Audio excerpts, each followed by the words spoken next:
கனடிய பொருளாதாரம் என்பது மேல் நோக்கி செல்வதற்கான ஒரு முயற்சியாக அல்லது அமெரிக்காவின் வரி விதிப்பு என்பது குறித்த விவரங்களை அறைவதற்கான அல்லது அதற்கான மாற்று முயற்சிகள் எடுப்பதற்கான விளைவாக இவ்வாறு ஒன்றுபட்ட ஒருமித்த பொருளாக செயல்படுவது என்பதற்கான நடவடிக்கையாக இடம்பெற்றிருந்தது. ஏனைய நாடுகளுடன், அதாவது மாக்காணியவர்கள் இங்கே குறிப்பிட்ட விடயம், நாங்கள் அமெரிக்காவுடன் முதன்மைப்படுத்தி பேசுகின்ற பொழுதும் எங்களுடைய தொலைபேசி அழைப்புகள், எங்களுக்கு வருகின்ற தொலைபேசி அழைப்புகள் அலாதியானவை. பல நாடுகளும் எங்களுடன் இணைந்து பொருளாதார மேம்பாட்டை செய்வதற்கு தயாராக இருக்கின்றன. அந்த பாதைகளை கூட பரிசீலித்துக் கொண்டிருக்கின்றோம். அத்தோடு கப்பல் போக்குவரத்து சேவைகளையும் கனடா என்பது தற்பொழுது இந்த பொருளாதார நடவடிக்கைகளில் கொள்கலன்களை அனுப்புவதற்கான பாரிய கப்பல்கள் விரிவாக்கம் போன்றவற்றை எல்லாம் செய்து வருகின்றது. நிச்சயமாக இந்த டாரிஃப் என்பது கனேடிய மக்களிடையே ஒரு பாதிப்பை ஏற்படுத்த போகின்றது என்பதில் எந்தவித ஐயமும் இல்லை. 11 பில்லியன் டாலர்களை இதனால் பாதிக்கப்பட போகின்ற தொழில் நிறுவனங்கள் மற்றும் தொழிலாளர்கள், வேலை இழக்கப் போகின்ற தொழிலாளர்கள் மற்றும் எவ்வாறு இதனை மற்ற மாகாணங்களுடன் மேம்படுத்தலாம் என்ற திட்டங்களுக்காக செலவழிப்பதற்காக ஒதுக்கி வைத்திருப்பதாக குறிப்பிட்டிருந்தார்.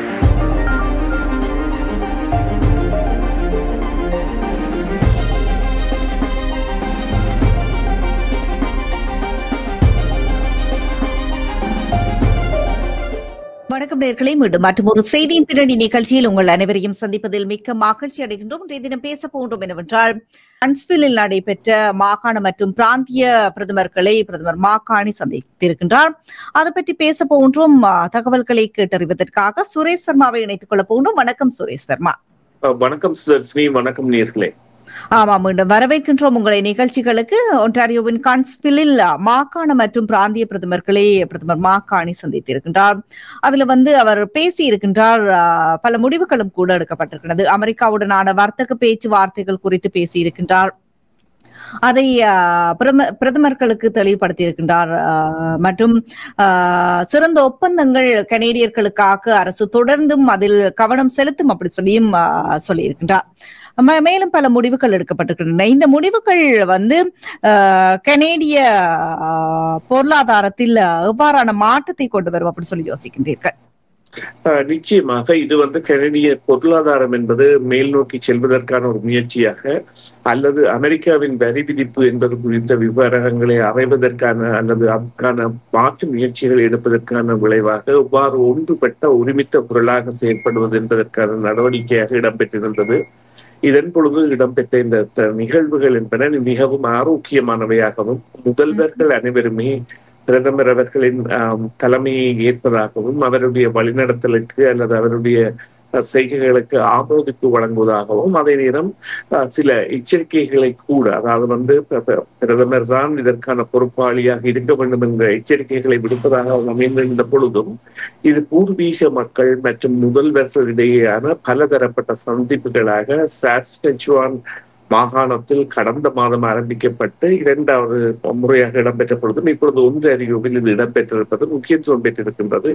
குறிப்பாக ஒன்டாரியோ மாகாணமே தனித்து மற்ற நாடுகளை விட கூடுதலாக இறக்குமதி செய்கின்ற ஒரு மாகாணமாக இருக்கின்றது. ஒட்டுமொத்தமாக கனடா இறக்குமதி செய்கின்ற அல்லது வியாபாரத்தில் ஈடுபடுகின்ற தொகை என்பது சீனா, ஜப்பான் மற்றும் இங்கிலாந்து போன்ற நாடுகளை இணைத்தால் கூட வர முடியாது என்பதை தெளிவாக சுட்டிக்காட்டி இது தொடர்பாக எவ்வாறான நடவடிக்கைகளை மேற்கொள்ளலாம், எவ்வாறான பரிந்துரைகளை மேற்கொள்ளலாம், எவ்வாறு கனடா ஒரு நிகழ்ச்சி நிரலை முன்னெடுக்கின்றது ஒன்றுபட்ட பொருளாதாரம் என்ற ரீதியில் அந்த ரீதியில் எவ்வாறு செல்ல போகின்றது என்று சொன்னால், இந்த செப்டம்பர் மாதம் முதல் வாரத்தில் மத்திய அரசாங்கத்தால் ஒரு மையம் அமைக்கப்பட போகின்றது பொருளாதார நடவடிக்கைகளுக்கான.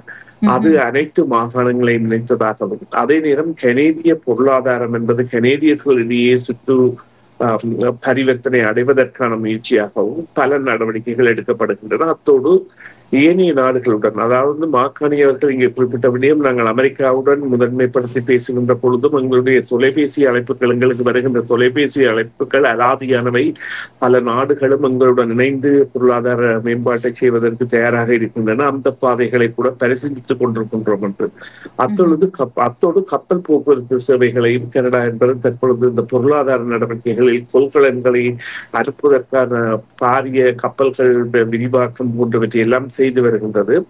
இது எதனை காட்டுகின்றது என்றால், அமெரிக்க சந்தை தவிர்ந்த ஏனைய சந்தைகளையும் கனடா என்பது நாடப் போகின்றது என்பதை தெளிவாக காட்டுகின்றது. அத்தோடு இங்கே இருக்கின்ற விடயம் என்னவென்று சொன்னால், அமெரிக்க அதிபர் ஒரு நிலையானவர் அல்ல. அதை குறிப்பாக ஒன்டாரியோவின் முதல்வர் டக் ஃபோர்ட் அவர்கள் தெளிவாக அந்த மாநாட்டின் முடிவுரை குறிப்பிட்டிருந்தார்.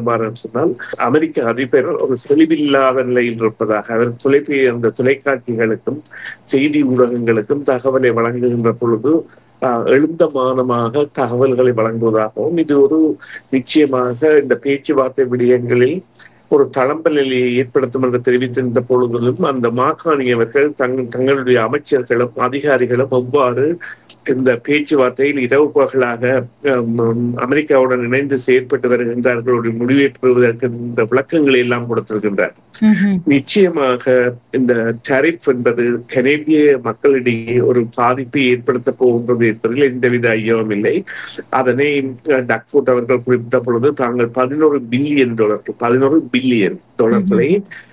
இதனால் பாதிக்கப்பட போகின்ற தொழில் நிறுவனங்கள் மற்றும் தொழிலாளர்கள், வேலை இழக்க போகின்ற தொழிலாளர்கள் மற்றும் எவ்வாறு இதனை மற்ற மாகாணங்களுடன் மேம்படுத்தலாம் என்ற திட்டங்களுக்காக செலவழிப்பதற்காக ஒதுக்கி வைத்திருப்பதாக குறிப்பிட்டிருந்தார்.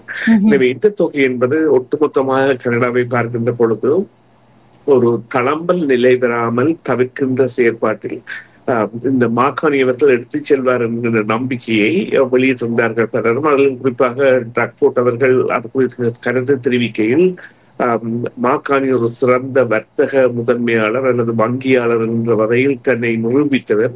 எனவே கனடாவையும் வழிநடத்தி செல்வதில் அவர் தன்னை நிரூபிப்பார் என்பதில் தங்களுக்கு நம்பிக்கை இருக்கின்றது என்பதை குறிப்பிட்டிருக்கின்றார். இது அப்படி சொல்லி சொன்னால் அது அமெரிக்க அந்த வரி விதிப்பில் ஏதாவது மாற்றத்தை கொண்டு வருமா? இவருடைய இந்த முடிவுகள் ஏதாவது மாற்றத்தை கொண்டு வரும் அப்படி சொல்லி யோசிக்கின்றீர்களா?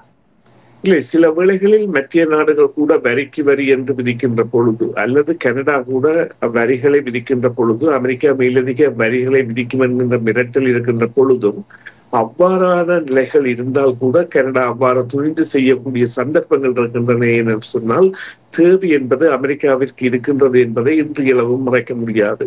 அது எரிபொருளாக இருக்கட்டும், உலோக பொருட்களாக இருக்கட்டும், தாது பொருட்களாக இருக்கட்டும், அல்லது கனிம பொருட்களாக இருக்கட்டும், அல்லது உணவு மற்றும் இறைச்சி வகைகள் போன்றவையாக இருக்கட்டும், இரண்டு நாடுகளுமே ஒன்றுடன் ஒன்று இயன்று பயணித்தவை இன்று இவ்வாறான இக்கட்டில் இருக்கின்றன. எனவே கனடா கூட தன்னால் பாவிக்கக்கூடிய சகல விடயங்களையும் பாவிக்கும் என்பதில் எந்தவித ஐயமும் இல்லை.